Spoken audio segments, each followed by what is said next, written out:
Salle de Canoas, Brasil. Un gusto estar aquí también con mis compañeros de otras universidades La Salle aquí de América Latina. Hoy tenemos una charla de nuestra profesora aquí de la Universidad La Salle, profesora doctora Paula Piñal de Carlos. Profesora Paula es licenciada y magíster en Derecho por la Universidad de Vale do Rio dos Sinos, doctora en Ciencias Humanas, área de concentración Estudios de Género, por la Universidad Federal de Santa Catarina, aquí en Brasil, con pasantía doctoral en el Instituto Nacional de Estudios Demográficos de París, Francia, estudios postdoctorales en Antropología Social, realizados en la Université Toulouse-Rennes, Francia. También líder del grupo de investigación del CNPq, Consejo Nacional de Desarrollo Científico y Tecnológico, aquí de Brasil, sobre la efectividad de los derechos y el poder judicial. La profesora Paula también es titular del programa de posgrado en Derecho, aquí de la Universidad La Salle Canoas. Con la palabra, profesora Paula, muchas gracias. Buenas tardes. Quisiera comenzar dando las gracias por la invitación hecha por la organización del evento y saludar a todas las personas presentes. Es un gran placer estar hoy con ustedes para discutir desarrollo sostenible, igualdad de género y derechos de las mujeres. Estoy muy feliz de estar presente, aunque virtualmente, en un evento de las Cátedras La Salle, representando a Universidad La Salle Canoas en Brasil. También quiero disculparme de antemano por cualquier error que pueda cometer en mi español. Es que aunque he estudiado el idioma durante algunos años y a menudo leo textos en español para el trabajo, no lo hablo desde hace algún tiempo. Soy profesora permanente del programa de posgrado, como Gabriela ya he dicho, en Derecho. Nuestro programa tiene como área de concentración la temática Derecho y Sociedad, y por lo tanto los análisis de fenómenos jurídicos que realizamos parten de la comprensión del derecho como un fenómeno social y también buscan entender la recepción de normas jurídicas y los impactos del derecho en diferentes grupos sociales. En términos de identidad académica, me defino como una investigadora de género y sexualidad y que realiza una intersección de estos temas con el derecho. Tengo un grado y una maestría en Derecho y un doctorado en Ciencias Humanas en el área de concentración de estudios de género y un postdoctorado en Antropología Social. Me dedico desde el inicio de mi carrera al estudio de la conexión entre el derecho, el género y la sexualidad, y en los últimos años me he centrado en cuestiones relativas a las familias, las conyugalidades, las parentalidades y sobre todo las maternidades. Es pues desde esta perspectiva que trato de contribuir para pensar en la relación entre las desigualdades de género, los derechos de las mujeres y el desarrollo sostenible. El concepto de desarrollo sostenible conecta tres ideas: desarrollo económico, preservación del medio ambiente y promoción de la inclusión social.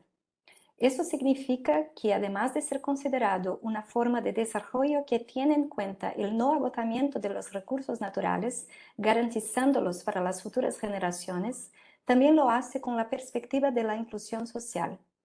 Es a partir de esta noción de desarrollo sostenible que en 2015 todos los Estados-nación miembros de la Organización de las Naciones Unidas, la ONU, adoptaron los Objetivos de Desarrollo Sostenible, los ODS.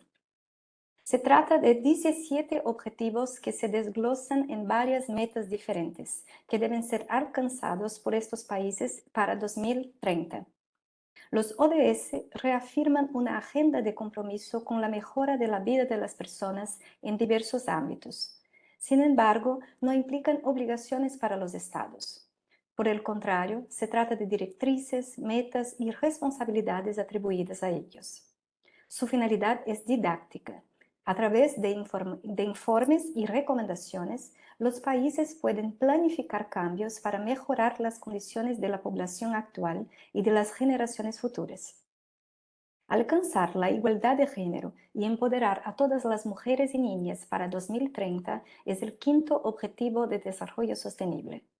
Según el glosario de términos de los Objetivos de Desarrollo Sostenible de la ONU, la igualdad de género se refiere a la igualdad de derechos, responsabilidades y oportunidades de mujeres y hombres, así como de niñas y niños. El objetivo del ODS acerca de la igualdad de género es intensificar la igualdad y el respeto a la dignidad de las mujeres en áreas como la salud, educación y trabajo, combatiendo discriminaciones y violencias basadas en el género. Existe la comprensión de que el empoderamiento es un pilar para el desarrollo. Por lo tanto, las mujeres deben tener participación en la política, la economía, la educación y diversas áreas para garantizar su emancipación. El quinto ODS busca la equidad de género y cambios institucionales que promuevan la igualdad y la democracia. No se puede pensar en el desarrollo sin la igualdad de género. Por lo tanto, erradicar todas las formas de discriminación contra mujeres y niñas no es solo un derecho humano, sino también algo esencial para acelerar el desarrollo sostenible. Esto se debe a que la capacitación de mujeres y niñas tiene un efecto multiplicador y ayuda a generar crecimiento y desarrollo económico en general. El ODS de igualdad de género se desglosa en 9 objetivos. A partir de ahora, haré una breve exposición de cada uno de estos objetivos, seguida de una exposición del diagnóstico de la situación de Brasil con respecto a cada uno de ellos, utilizando datos producidos por el Instituto de Investigación Económica Aplicada de mi país. El primer objetivo es poner fin a todas las formas de discriminación contra todas las mujeres y niñas en todas partes. Es importante destacar aquí que la discriminación es un factor que produce barreras para las oportunidades de las mujeres y las niñas. En general, Brasil está avanzado en términos de marco legal. La Constitución Federal prevé la igualdad entre mujeres y hombres y hay cupos para mujeres en el Parlamento Nacional. Sin embargo, el país falla al no reservar escaños para candidatas electas, al no prever explícitamente la violación conyugal y al no crear obligaciones para el gobierno de gastos o asignaciones presupuestarias en programas que aborden la violencia contra las mujeres. La legislación laboral brasileña prevé una licencia remunerada para padres, pero es insuficiente para cambiar los efectos discriminatorios en el mercado laboral. Es solo de 5 días para todos o de 20 días para empresas que se adhieren a programas específicos. Hay guarderías y educación infantil subsidiadas por el gobierno, pero alcanzan a menos de 50% de los niños. Por último, aunque la edad mínima legal para el matrimonio es de 18 años en Brasil, tanto para niñas como para los niños, los jóvenes de 16 años o más pueden casarse con el consentimiento de los padres. La segunda meta es eliminar todas las formas de violencia contra las mujeres y niñas en los ámbitos público y privado, incluyendo el tráfico y la explotación sexual y de otros tipos. La referencia explícita a la violencia contra mujeres y niñas amplía el enfoque, desprendiéndose del adultocentrismo y considerando violencias específicas practicadas contra niñas. Además, la expresión todas las formas de violencia amplía el espectro de la violencia más allá de las relaciones íntimas, incluyendo aquellas perpetradas en el ámbito público, como el tráfico y la explotación sexual. La comprensión de la violencia está en sintonía con la Convención Interamericana para Prevenir, Sancionar y Erradicar la Violencia contra la Mujer, la Convención de Belém do Pará.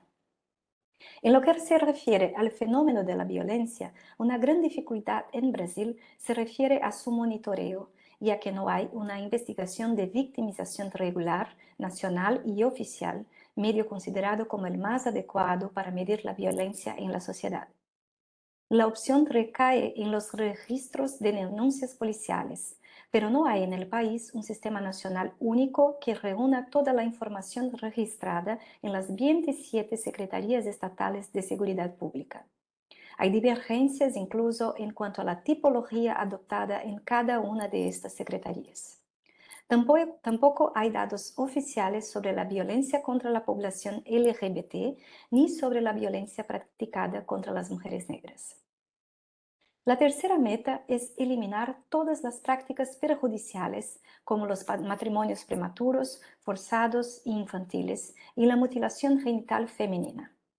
Aquí se incorporan temas mencionados en la Declaración de Pekín de 1995, como el matrimonio infantil forzado y la mutilación genital femenina.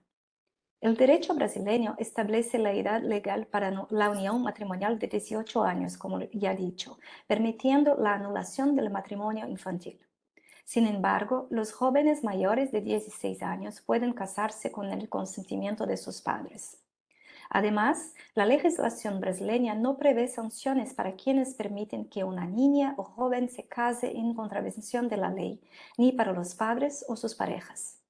Quiero destacar que según la ONU, Brasil tiene el mayor número de matrimonios infantiles en América Latina y el cuarto más alto del mundo. La cuarta meta es reconocer y valorar el trabajo de asistencia y doméstico no remunerado a través de la disponibilidad de servicios públicos, infraestructura y políticas de protección social, así como la promoción de la responsabilidad compartida dentro del hogar y la familia, de acuerdo con los contextos nacionales. Esta meta está en línea con la Declaración de Pekín, que incluye el objetivo estratégico de fomentar la armonización de las responsabilidades de las mujeres y los hombres en lo que respecta al trabajo y la familia. El trabajo doméstico y el cuidado son temas de especial importancia para las mujeres de países en desarrollo, como en América Latina. La división sexual del trabajo en Brasil es extremadamente desigual. El trabajo doméstico y de cuidado no remunerado es mayoritariamente asignado a mujeres, mientras que el trabajo remunerado en la esfera pública es visto como un campo para hombres. Esto reduce la autonomía de las mujeres, ya que, además de separar las actividades, también opera una jerarquización. El trabajo asignado a los hombres es remunerado, tiene protección social y es valorado socialmente, mientras que el trabajo realizado por las mujeres no es remunerado, es poco valorado socialmente y no resulta en protección social. En promedio, las mujeres brasileñas gastan casi 20 horas semanales en trabajo doméstico y actividades de cuidado no remunerado, mientras que los hombres solo gastan 8 horas semanales en estas actividades. Por lo tanto, para lograr la cuarta meta, son necesarias políticas públicas que alivien la carga de trabajo no remunerado de estas mujeres. Guarderías, servicios de salud, cuidado de ancianos y enfermos crónicos y políticas públicas que remuneren el trabajo no remunerado y lo hagan más productivo, como la licencia de maternidad o paternidad. En cuanto a la licencia, Brasil ha logrado un avance importante en esta dirección con una ley de 2016 que extendió la licencia de maternidad de 120 a 180 días y la licencia de paternidad de 5 a 20 días, pero solo para empresas que se adhieran al programa Empresa Ciudadana. Menos del 15% de las empresas brasileñas participan de este programa. Por lo tanto, en la práctica, las licencias siguen siendo de 120 y 5 días para la mayoría de las madres y los padres. La quinta meta es garantizar la participación plena y efectiva de las mujeres y la igualdad de oportunidades para el liderazgo en todos los niveles de toma de decisiones en la vida pública, económica y pública. Es interesante observar que la meta amplía la visión más allá de los escaños en el Parlamento, es decir, más allá de la participación de las mujeres en la política, incluyendo también otras posiciones con poder para la toma de decisiones. Desde 1995, Brasil tiene legislación que reserva un porcentaje de candidaturas en elecciones proporcionales para mujeres, pero solo en 2009 los cupos se hicieron obligatorios, siendo pasible de sanción al partido que no cumpla el mínimo del 30% de candidaturas del sexo femenino. Y no es solo en el poder legislativo donde la presencia de mujeres es baja en el país. En los cargos de intendenta y gobernadora, el porcentaje de mujeres elegidas no superó el 15% en las últimas elecciones. En cuanto a la ocupación de cargos ministeriales, aunque el actual gobierno de Lula tiene un récord de mujeres, el índice es solo el 29%. En el Poder Judicial es evidente que la entrada de mujeres en la magistratura sigue siendo bastante inferior al total de hombres, solo el 35%. Además, su presencia en los tribunales superiores es aún más reducida, ya que suman como máximo el 25% de su composición. La sexta meta es asegurar el acceso universal a la salud sexual y reproductiva y los derechos reproductivos, como se acordó en conformidad con el Programa de Acción de la Conferencia Internacional sobre Población y Desarrollo, la Conferencia del Cairo, y la Plataforma de Acción de Pekín y los documentos resultantes de sus conferencias de revisión.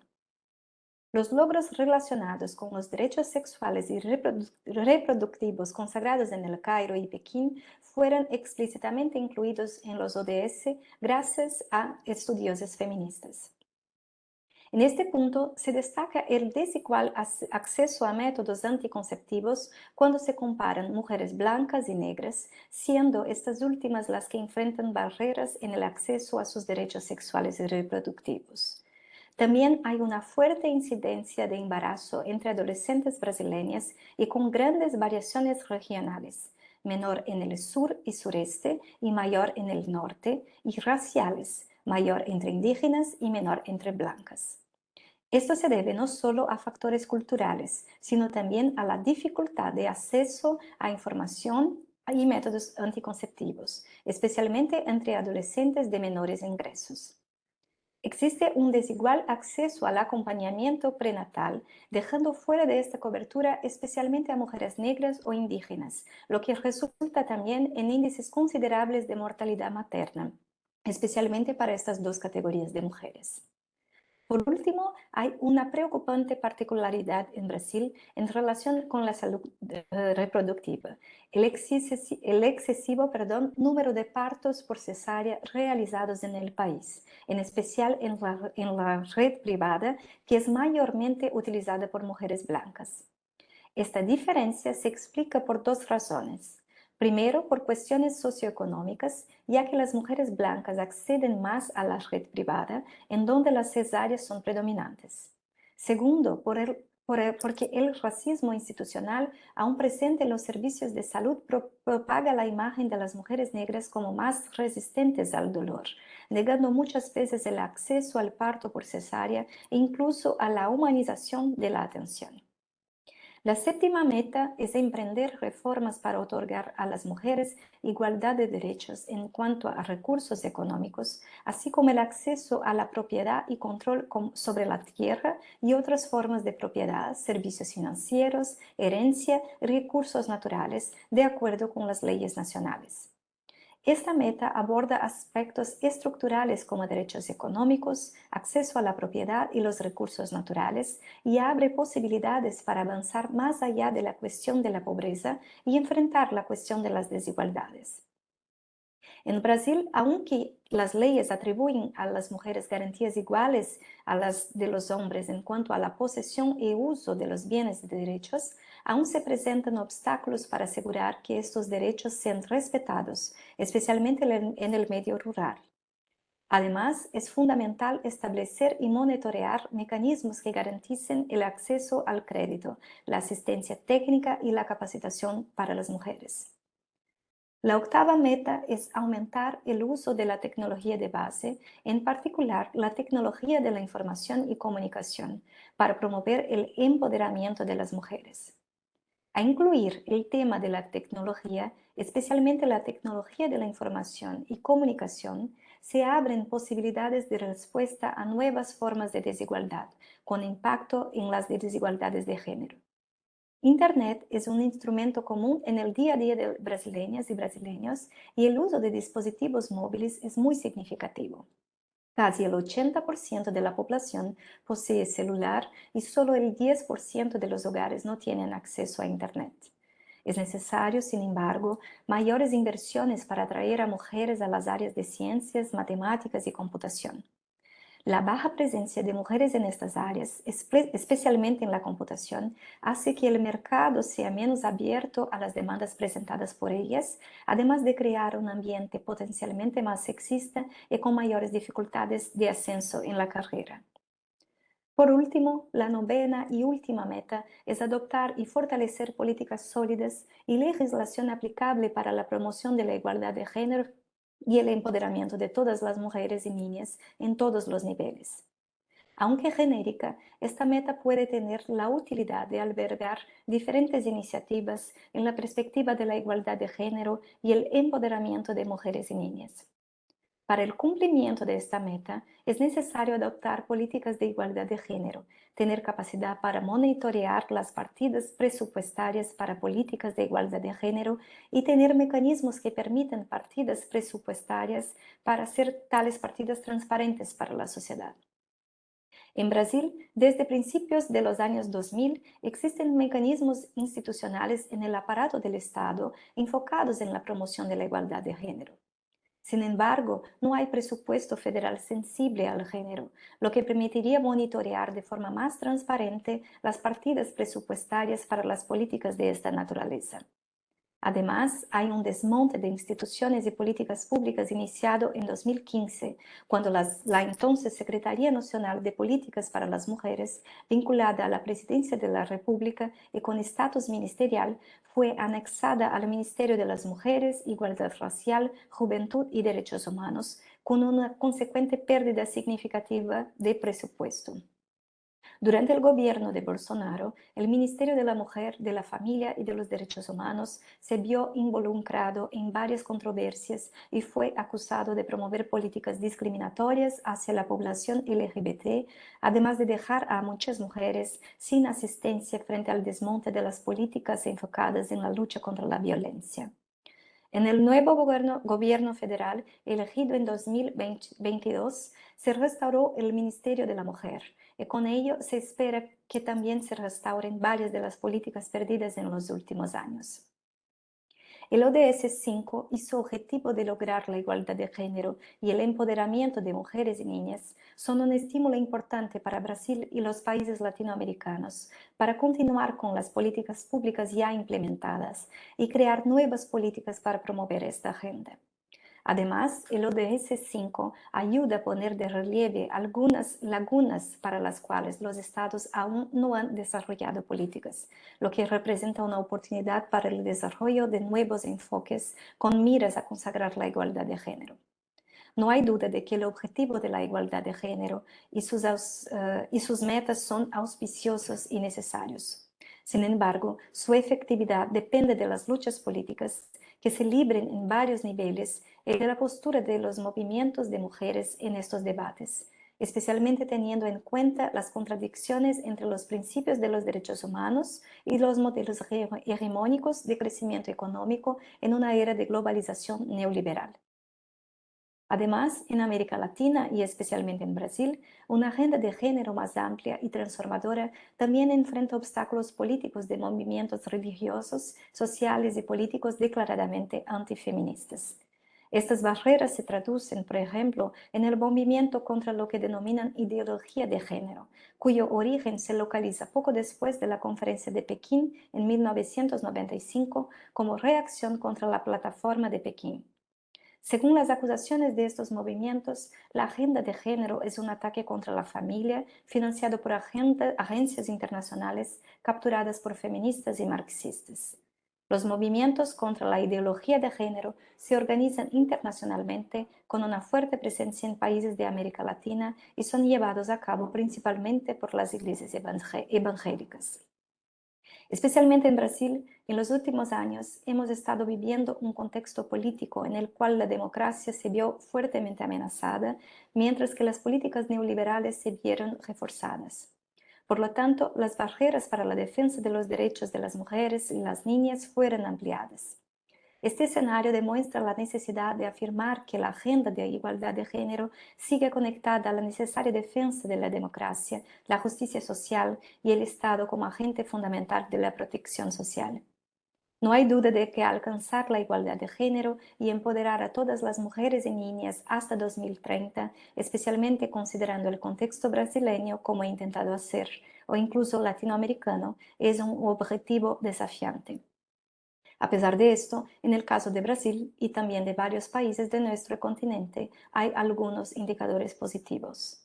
Lo que falta es avanzar en algunos ámbitos importantes para lograr, de hecho, la igualdad entre mujeres y hombres.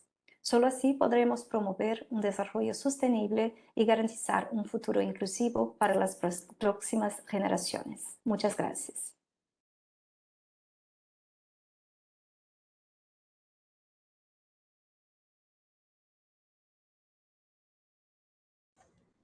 Muchas gracias, maestra Paula, profesora Paula, aquí de la Universidad La Salle Canoas. No sé si tenemos dudas de los participantes, si desean enviar alguna duda, si desean escribir. La profesora Paula está atenta, a disposición para sanar las dudas. Dudas o comentarios, sugerencias, lo que sea. Si alguien desea hacer algún comentario también.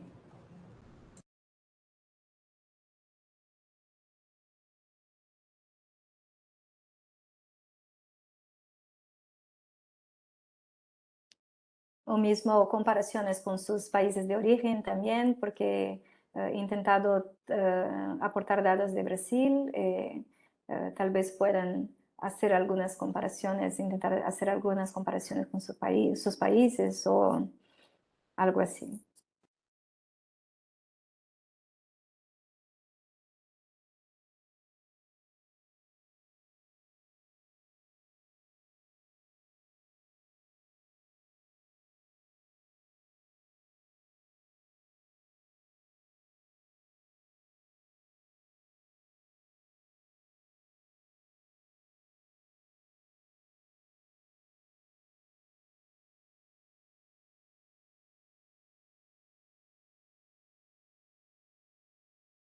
Buenas tardes, Juan Pablo.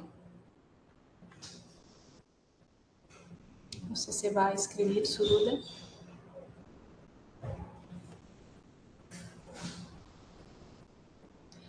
No fue posible activar el micrófono. Si deseas, puede escribir acá tu pregunta.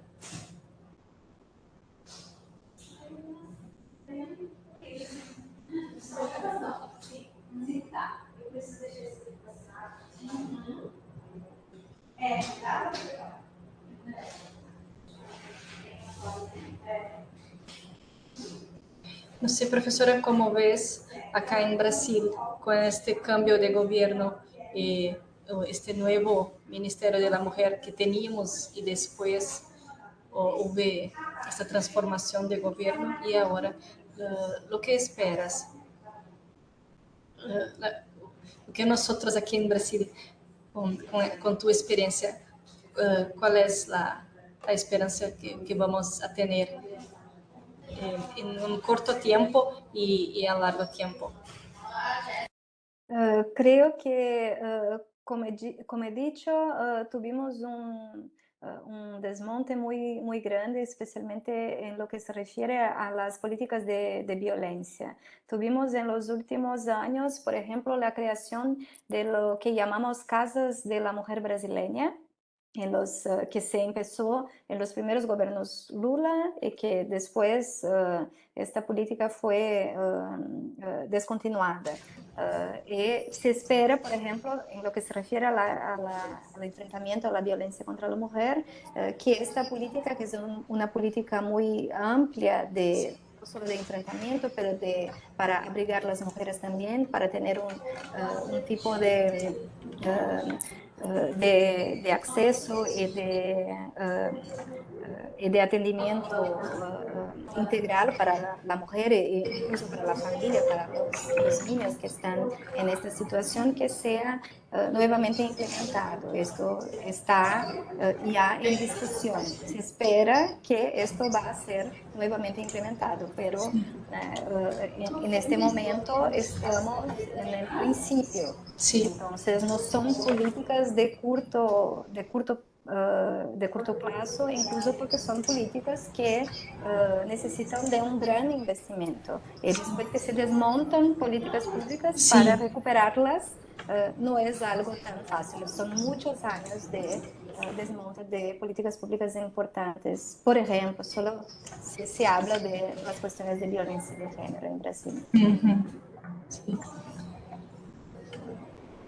Acá tenemos una duda de Juan Pablo. Si deseas, Juan Pablo, escribir el nombre de tu universidad, el nombre de tu país, está a preguntar, ¿cómo crees que es posible en una sociedad machista que ya tiene implantada ideas a partir de la cultura y la religión en un sentido patriarcal, hacer esa diferenciación desde la educación? Es decir, que podría hacer el gobierno para que las futuras generaciones no sigan con las enseñanzas malhabidas en los colegios, sobre todo los públicos.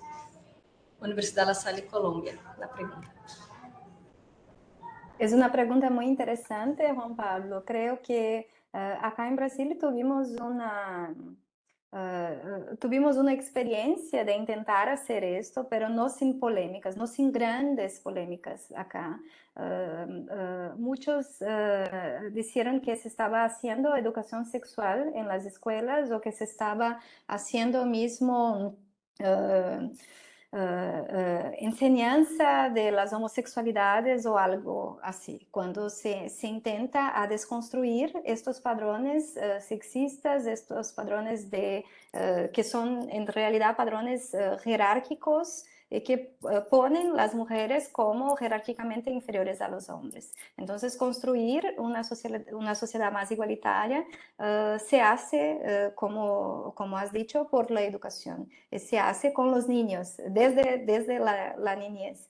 Creo que la educación es muy importante, que se puede hacer esto en las escuelas. Para eso el derecho es muy importante. En Brasil tenemos leyes que proponen eso. El más difícil no es la ley formal proponer esto. El más difícil es poner esto en práctica, porque tienes que formar los educadores. Muchas veces tienes la resistencia de los padres y las madres por cuestiones, como has dicho, religiosas, porque otras cuestiones a veces no religiosas, pero ideológicas, muchas veces con las personas que piensan que se van a enseñar en las escuelas a cómo los niños van a ser homosexuales, cuando en realidad se está enseñando a respetar la diversidad, incluso la diversidad sexual y la diversidad religiosa y otras formas de diversidad. Entonces, eso es algo que se hace poco a poco y que es un poco más difícil, pero creo que sí es posible con la educación y sí el derecho es necesario, porque eso se hace con políticas públicas de educación y que son implementadas por leyes también. Ahora tenemos acá una pregunta de Karen Pedraza. Buenas tardes, soy de la Universidad La Salle, Colombia también. Me gustaría saber desde su punto de vista, ¿se sienten representadas por las mujeres que participan en diferentes ámbitos políticos? ¿Creen que ellas sí logran representar las diferentes luchas de las mujeres en el territorio? No sé si consigues leer. Sí, estoy leyendo. No sé si he comprendido bien, Karen, si su pregunta es sobre la representación, si, por ejemplo, si soy una mujer de derechas, si tengo que ser representada por una mujer de derechas, si soy una mujer de izquierda, si tengo que ser representada por una mujer de izquierda, si soy una mujer indígena, por ejemplo, si es sobre eso. No sé, tal vez sea por mi español, no sé si Gabriela ha comprendido mejor, se me puede ayudar, o si no, tal vez si puedes escribir nuevamente. Sí, Karen, ¿se puede aclarar un poco, por favor? Y acá tenemos una pregunta de Michelle Torres. Buenas tardes, te escribo de La Salle, Colombia. Muchas gracias por la información brindada, es muy valiosa. Quisiera saber si estrategias o de qué manera están promoviendo la igualdad en los métodos de planificación. Los métodos de planificación familiar. No he ¿Cómo, comprendido. Michelle, se puede aclarar acá si es planificación familiar, que estás hablando de planificación familiar? Porque una de las metas se toca las cuestiones de salud sexual y reproductiva. Sí. Si hablas de planificación familiar, en Brasil, en realidad tenemos desde la Constitución Federal de 88, se está basada en la idea de planeamiento familiar y la idea de que la responsabilidad familiar es compartida entre hombres y mujeres. Entonces, legalmente está basada en esta idea de que la responsabilidad es compartida. En la práctica es un poco diversa porque mismo que, por ejemplo, en los puestos de salud, en los puestos públicos de los servicios de salud, las personas pueden utilizar, pueden sacar, por ejemplo, métodos contraceptivos de forma gratuita acá en Brasil. Las personas que más hacen eso, que sacan las píldoras, por ejemplo, son las mujeres. Entonces, en la práctica, esta responsabilidad se queda mucho más para las mujeres do que para los hombres, porque como esto se pasa en el cuerpo de la mujer y cómo la responsabilidad se entiende socialmente, esta responsabilidad es una responsabilidad materna, que cuidar de los niños, y eso tiene que ver con la división sexual de trabajo sobre la cual hemos hablado en la ponencia. Se piensa que se reproduce esta idea de que es una responsabilidad femenina, pero en el ámbito formal de la ley no hay diferencia en Brasil, en esto que toca formalmente a lo que propone el ODS 5. Entonces, en la práctica no hay la necesidad en Brasil de cambiar algo en la legislación para que sea necesaria una modificación, un cambio en la legislación para que los hombres tengan que, hay que tener una responsabilidad compartida, porque en teoría esto existe. No sé si es acerca de la planificación. Si no es, puedes escribir de nuevo. Acá tenemos Stephanie Prieto. ¿Cómo consideras que se puede mejorar la brecha en temas laborales entre hombres y mujeres? Aquí en nuestro país, Colombia, se está buscando una reforma laboral, pero solo hay un punto en cuanto a tema de maternidad y pensión, aunque no hay nivelación de sueldos y aún sigue estando esta brecha. En Brasil, ¿se ha fomentado este cambio?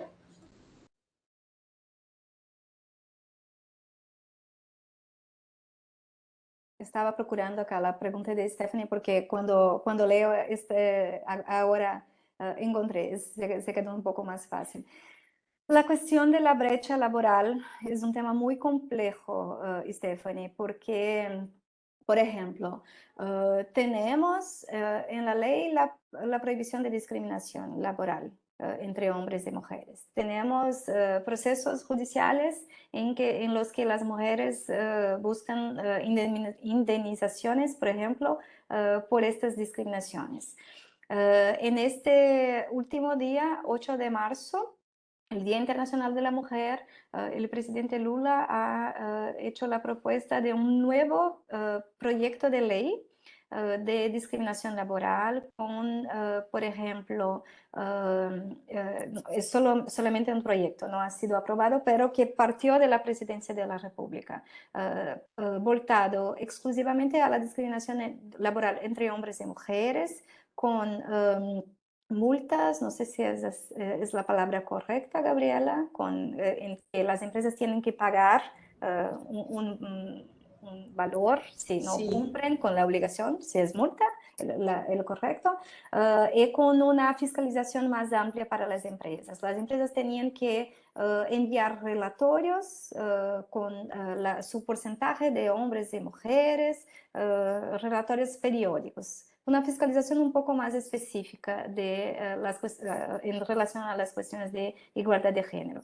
Se parece muy avanzado. Si se piensa en igualdad de género, y sí, es un paso adelante en relación a lo que teníamos, que era de una legislación de la década de 40 acá en Brasil. Pero en la práctica, y todo eso para empresas de más de 20 funcionarios. Imaginen, 20 funcionarios, casi todas las empresas, porque son empresas de pequeño porte. Pero en la práctica, hacer esto efectivo en términos de eficacia jurídica, como decimos en derecho, es algo muy difícil. Entonces, las brechas en el mercado laboral son algo muy difícil de se fiscalizar, porque no es solamente el número de hombres, el número de mujeres. ¿Cuánto gana? ¿Cuál es el salario o el sueldo? No sé si es esa palabra correcta. Sueldo, sí. Sueldo, sí, gracias. El sueldo de un hombre, el sueldo de una mujer en la misma función.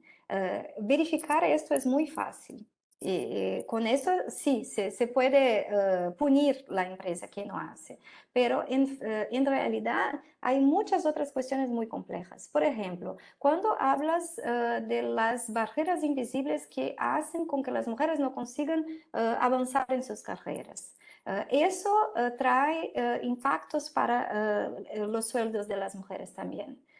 Porque los hombres ganan más, tienen sueldos más altos que las mujeres. No es solo porque estás en una misma función y ganas menos. Es también porque hay muchas barreras invisibles que hacen con que los hombres puedan avanzar en sus carreras, avanzar en los puestos dentro de una empresa y las mujeres no. Y muchas veces nos dicen, no, pero es porque quieres ser madre, porque no quieres tener un cargo de gerencia, por ejemplo, pero son lo que llamamos de teto de vidrio, son barreras invisibles que nosotras las mujeres muchas veces no podemos ver y pensamos, no existen. Las oportunidades son las mismas para todas las personas. Entonces, son realmente cuestiones muy complejas. Entonces, creo que más allá de verificar esas cuestiones más formales, como por ejemplo una ingeniera y un ingeniero en la misma empresa, tenemos que pensar en la cuestión de la división sexual del trabajo, de la división sexual del trabajo en el hogar. En el interior de la familia. Y no podemos pensar en esto, como he dicho en la ponencia, como prevé el ODS, las metas del ODS, sin hacer cambios en el interior de la familia y sin hacer cambios en el Estado. El Estado tiene que hacer intervenciones para que las mujeres puedan realmente hacer su trabajo y ganar el mismo que los hombres si esas mujeres quieren. Y para que los hombres que no quieren hacer todo ese trabajo fuera del hogar, también lo pueden. Si no hacemos si no pensamos de esta manera, no es posible. Y tenemos que cambiar toda la forma de pensar el cuidado, no solamente de los niños, pero cada vez más, acá en América Latina, esto es un poco nuevo para nosotros, pero en Europa no es algo, es algo más antiguo, incluso porque tenemos que cuidar de la generación de las personas mayores, cada vez más. Entonces tenemos que repensar las cuestiones de cuidado. El cuidado no puede ser responsabilidad de las mujeres, el cuidado tiene que ser responsabilidad de las sociedades. Los niños no son para las mujeres, los mayores, las personas con discapacidades no son una responsabilidad de las mujeres. Y todo esto tiene un impacto muy fuerte en el mercado de trabajo también. Entonces creo que si nosotros pensamos en el mercado de trabajo como algo que está aislado del hogar, aislado del cuidado, se va a reproducir este tipo de legislación que hace con que pensemos que las empresas o mismo el Estado está apartado de todo lo que pasa en el privado. Y el público y el privado no pueden ser pensados como algo que está separado. Sí. Ahora, Karen, ya Está con otra pregunta, así para aclarar su primera pregunta. Teniendo en cuenta lo mencionado, los partidos deben cumplir con 30% de participación de mujeres. ¿Creen que estas políticas sí promueven la igualdad de género o si pueden considerar como cuotas de participación? Sí, ahora comprendí, Karen. Creo que no es una forma de promover la igualdad, porque en primer lugar, porque son 30%. Podríamos hablar de igualdad si estuviésemos hablando de paridad, si estuviésemos hablando de 50%. Es un principio y que hay para quien estudia específicamente las cuestiones de participación de mujeres en la política, muchas otras complejidades, muchos otros problemas también. En Brasil específicamente tenemos lo que llamamos de candidaturas fantasmas. ¿Fantasmas el término, Gabriela, que se dice en español? Ghost en inglés. Sí. O si alguien puede, pero es ghost en inglés, en portugués es fantasma. Es cuando los partidos utilizan, por ejemplo, voy a utilizar Gabriela. Gabriela, puedes ser la candidata, pero no es una candidata real, es solo para cumplir, para preencher, ¿cómo se dice? Llenar, sí. Un Llenar. espacio, sí, una Sí, solo posición, para sí. llenar la Sí, cota, solo para eso. No es una candidatura real, no vamos a investir dinero en tu candidatura. Y esto es un gran problema, no solo en Brasil, pero en otros países donde hay ese tipo de cotas. Entonces, la cota es un principio, pero nuevamente es una cuestión, cuando se habla de leyes, de derecho, una cosa, un primer paso es hacer la ley, un segundo paso es hacer la norma jurídica, hacer la ley efectiva. Para eso hay diversos factores que son mucho más complejos y mucho sí, más difíciles de poner en práctica do que solamente crear la ley. Crear la ley es muy sí. fácil. En este Es más caso, difícil cambiar la cultura en un país tan grande sí, sin así. cambiar la Tiene, cultura. Y en este caso hay muchas cuestiones de dinero, cuestiones de poder también. Porque sí, si verdad. tienes 30% de mujeres, eso significa que 30% de los hombres que generalmente están participando en la política y la política, las personas que van a decidir las leyes, para dónde va el dinero, son cargos de poder. Van a tener que no participar de estos cargos y se va a cambiar todo un status quo también. Acá tenemos Esperanza Díaz Vargas, Universidad de La Salle, Bogotá. ¿Tiene alguna relación el hecho de la elección de carrera profesional con la igualdad de género? Es muy interesante esta pregunta, Esperanza. Hay varios estudios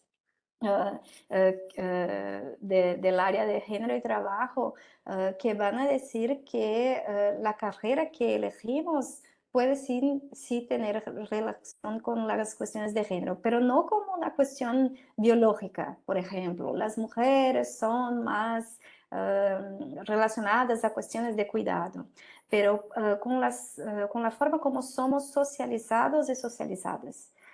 Por ejemplo, he dicho en la ponencia que es necesario más investimentos para que las mujeres escojan las áreas de ingenierías, matemáticas, las STEAMs, como decimos en inglés, ¿no? Science, Technologies and Mathematics.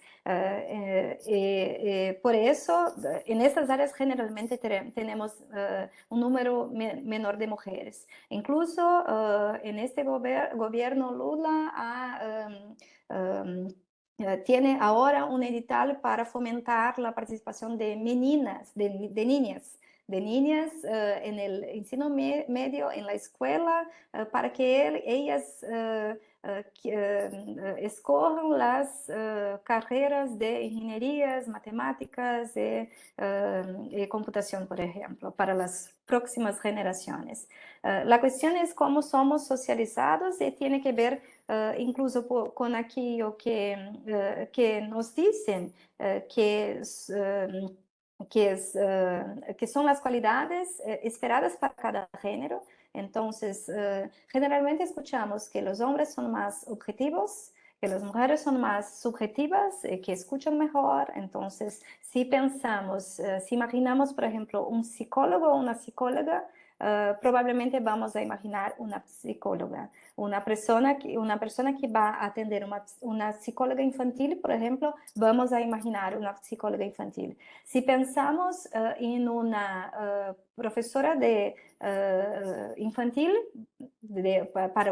para niños de 4 o 5 años, vamos a pensar en una mujer, porque pensamos que la persona que es mejor para cuidar y para enseñar a un niño de 4, a una niña de 4 o 5 años es una mujer y no un hombre. Si pensamos en un ingeniero, pensamos más en un hombre, en un ingeniero civil, por ejemplo, pensamos más en un hombre que en una mujer. Y hay las otras cuestiones que dicen respecto a la representación. Si no nos vemos representados en una profesión, es más difícil que pensemos que es posible que yo pueda escoger, que pueda mirar algo y decir, sí, puedo ser esta cosa, puedo ser ingeniera, puedo trabajar con computación, puedo ser programadora, por ejemplo, puedo ser política. Entonces, por ejemplo, yo soy profesora de Derecho. En el tiempo en que estaba en la universidad como alumna, no era común que las mujeres trabajasen en la policía como delegadas. No sé cómo se dice eso en español, pero es el cargo más alto en la policía. Es algo que solamente las personas que son graduadas, que son licenciadas en Derecho, puede ser. Gabriela puede dar un Google. No, A ver, sí, yo es, estaba a procurar en Google porque no sé sí, delegado, pero acá me parece que es comisionado, comiciado. comiciado, Sí, comisario, colegas de Colombia y sí, que tal están vez, acá, que es Bolivia, no sé, comiciado de policía. tal vez Comisario, comiciado. comisario, Comisario, Comisario de sí, policía. gracias, gracias. En este tiempo yo me gradué en 2004. En Brasil no había mujeres, pero no era común. Entonces, cuando pensábamos en las carreras, decíamos, quiero ser jueza, quiero ser promotora de justicia, pero no comisaria de policía. Hoy yo trabajo y doy clases en el primer semestre y todos los semestres cuando pregunto para los chicos y las chicas, ¿por qué están acá? ¿Por qué escoger el derecho? ¿Qué quieren ser? Hay siempre 5, 8, 10 niñas, 10 mujeres jóvenes que Sí. dicen, quiero ser comisaria de policía, estoy acá porque quiero ser comisaria de policía. Y esto porque hay muchas hoy en día, y porque tuvimos una novela en un cierto tiempo en Brasil, las novelas soap operas. Son muy famosas acá en Brasil y son exportadas para América Latina. Y había una delegada de policía, una comisaria de policía muy famosa, una actriz muy bonita, y eso se puso en el imaginario social de estas chicas también. Y hay muchas delegadas que aparecen, muchas comisarias que aparecen en la televisión, en operaciones policiales muy importantes, que van a la tele, que aparecen en el jornal. Entonces, hay una representación. Yo puedo ser comisaria de policía. Las mujeres pueden estar con los coletes, con armas en puño, y pueden hacer una gran operación de aprehensión de drogas, por ejemplo. En mi tiempo no se veía eso. Entonces, la representatividad es muy importante también para que las próximas generaciones puedan se desconectar un poco del género para pensar sus profesiones.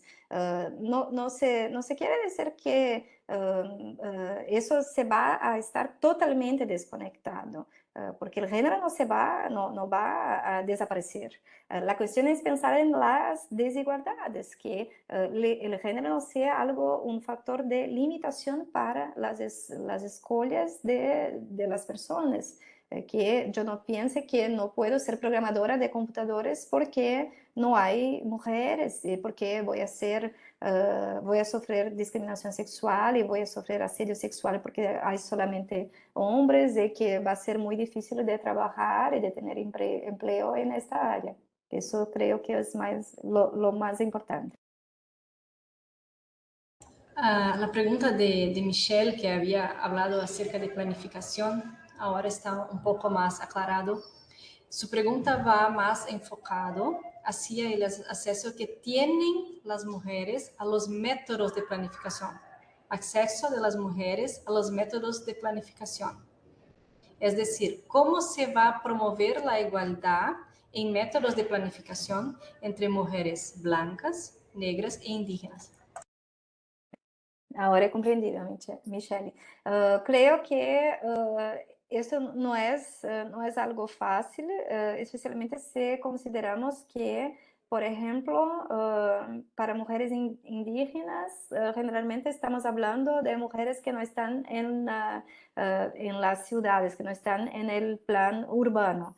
Entonces, por ejemplo, cuando hablamos de Brasil, tenemos las poblaciones que llamamos ribeirinhas, que entonces Brasil es muy grande, hay varios sitios que son accesibles solamente por embarcaciones, entonces hacer llegar la salud pública y mismo los métodos contraceptivos, la escuela a estos sitios es algo mucho más difícil. Pero creo que con educación y con un servicio de salud que sea verdaderamente más igualitario, sí, eso es posible. E incluso pensando que las políticas de género tienen que considerar la cuestión de la interseccionalidad. ¿Qué es eso? Las mujeres blancas y las mujeres blancas urbanas, por ejemplo, no tienen las mismas necesidades que las mujeres blancas del medio rural.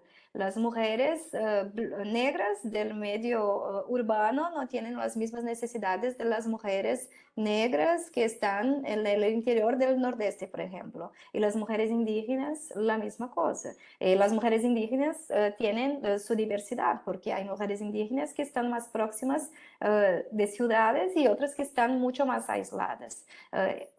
Y fuera que tenemos todas las otras cuestiones culturales, especialmente si consideramos las mujeres indígenas, y eso es una característica incluso que encontramos en toda la América Latina. Creo que no es una cuestión fácil, pero los métodos tienen que estar disponibles e igualmente disponibles para todas estas mujeres, y incluso la educación, la cuestión de la educación sexual, de cómo utilizar estos métodos para todas las mujeres y para todos los hombres, porque la planificación debe ser compartida. Incluso los métodos, incluso la educación de cómo utilizar estos métodos y de cómo hacer la planificación para decidir el número de hijos, para decidir si quieres, para cada mujer y cada hombre poder decidir si quiere o no tener hijos. Eso es lo que toca a la planificación familiar, perdón. También tenemos un comentario de Bruna, una estudiante acá de Brasil, que dijo que mujeres trabajan más con profesiones de cuidado porque son enseñadas a eso. No son influenciadas a irem para las áreas de ingeniería o tecnología, porque no es algo genético y sí es algo patriarcal. Sí, exactamente. La cuestión es que desde la escuela, existen incluso en otros países algunos experimentos con escuelas que son aisladas, en que se separan niños y niñas, algunos experimentos para ver si las niñas pueden tener resultados similares, por ejemplo, a los de los niños en matemática. Lo que estos experimentos muestran es que sí, es que cuando se tiene la misma, el mismo, ¿cómo se dice? El mismo empeño de los profesores, si tiene una educación más igualitaria, sí sería posible, pero no se puede hacer todo eso fuera del contexto que es un contexto social. Entonces, es más común que intentemos desarrollar estas capacidades y estas características que son diferentes de niños y niñas y que asociamos estos a niños y a niñas, a feminilidades y masculinidades. Entonces, por eso pensemos, los niños son más objetivos, entonces vamos a desarrollar esto y todo esto va en dirección a este tipo de carrera. Y para las niñas, más para los cuidados, más para la escucha, más mismo si piensas, por ejemplo, en la medicina, más para pediatría, para obstetricia, para ginecología, para estas otras áreas específicas. Y los hombres más para anestesia, cirugía, para otro tipo de área. Muchas gracias, profesora Paula. Tengo certeza que a todos están acá enviando mensajes, que están todos muy agradecidos, que podríamos estar acá por muchas más horas hablando. Y ahora tenemos un otro espacio de charla para los estudiantes de 5 universidades La Salle que tenemos acerca de brechas de género. Entonces, en la continuación, vamos a hablar acerca de la opinión de los estudiantes, ¿no? Una vez más, gracias por tu participación. Gracias a todos los colegas de otras universidades también por ese espacio de Brasil. Muchas gracias a todas y todos. Ha sido un gran placer estar con ustedes, de escuchar sus comentarios y sus preguntas. Hasta la próxima en una buena ponencia, una buena discusión para ustedes en la próxima discusión que van a hacer. Gracias. Gracias. Hasta luego. A los estudiantes, si se desean o necesitan acreditar su asistencia al evento, por favor ingresen al siguiente link que ponemos aquí en el chat para llenar su presencia. Hay un formulario para llenar su presencia, sí. Pongan sus datos aquí en el chat.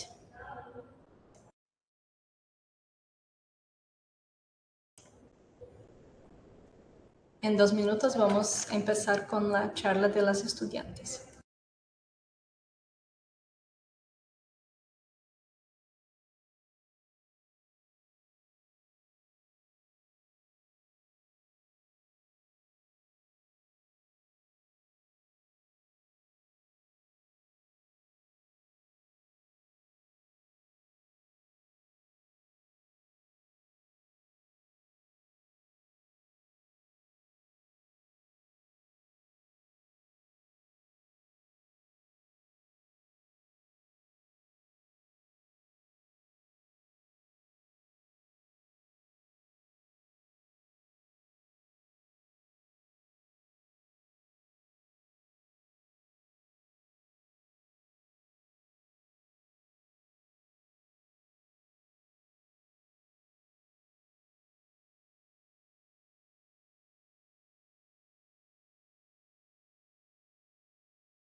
Buenas tardes a todos los presentes y bienvenidos al conversatorio de estudiantes, donde se abordará el tema de la disminución de la brecha de género en las universidades, es decir, en la educación superior, y además se hablará sobre la erradicación de la pobreza en la población femenina. Para este conversatorio contamos con la presencia de diferentes damas que representan a varias universidades lasallistas. Entre ellas tenemos a Arián Alarcón de Perú, Fabiana Cruz de Bolivia, Regina García Estrada de México, Daniela Cruz de Colombia y Bruna Vidal del Brasil. Ahora damos inicio entonces a la ronda de preguntas. La pregunta es la siguiente: ¿qué pueden hacer las universidades para disminuir las brechas de género que persisten en nuestras sociedades? Damos la palabra en primer lugar a Ariana Alarcón de Perú, por favor. Muchas gracias, Cecilia. Bueno, yo soy estudiante ahora de negocios internacionales en la Universidad La Salle de Arequipa, Perú. Creo que las universidades tienen un rol muy importante en la disminución de las brechas de género. Primero, tendremos que actuar de manera coherente. Una universidad no puede dar cátedra sobre las ODS, la desigualdad de género o brechas de género, si no tiene a una persona en algún puesto mayor, una decana, una rectora, que sea mujer. No puede haber esa incoherencia, ¿no? Que uno tal vez enseñe sobre la desigualdad de género y por qué no es buena que persista en el tiempo, pero que a la misma vez la institución no tenga ninguna mujer en algún alto mando, ¿no? En segundo lugar, yo creo que el rol de las universidades es esencial para disminuir las brechas de género, porque quienes están siendo formados son futuros gerentes, futuros agentes económicos, y como agentes económicos vamos a vernos siempre en esa situación de que hay mujeres en la empresa o hay muy pocas mujeres en la empresa, ¿no? Debemos de visibilizar también a las mujeres en los centros laborales o aquí mismo en la universidad, aquí en La Salle Arequipa, hay muchas estudiantes mujeres que ya son madres y que siguen continuando con sus estudios, pero que a veces no pueden continuar como el resto de compañeras o compañeros por la carga familiar, ¿no? Entonces, deberían abrirse espacios para visibilizar un poco a la mujer, tal vez tener una guardería, algún nido en la universidad para permitirle a esas mujeres seguir estudiando, pero a la vez también no descuidar el vínculo con sus pequeños, ¿no? Creo que ese sería mi aporte.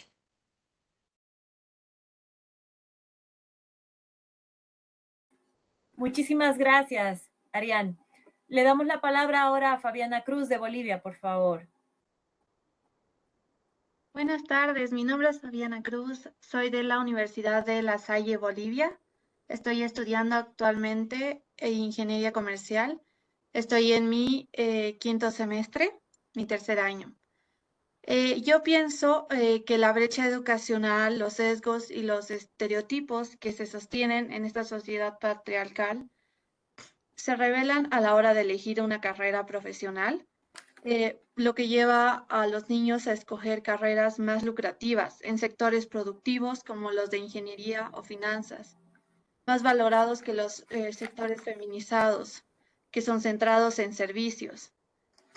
Esto hace que el acceso a educación diferenciada entre niños y niñas también se constituye en el sentido de que las niñas suelen estar obligadas históricamente desde temprana edad a causar a los demás, a los y a las demás, y se orientan en carreras vinculadas con el cuidado, los servicios y la comunicación, según los estereotipos de género, cuyo valor es menospreciado que otros sectores.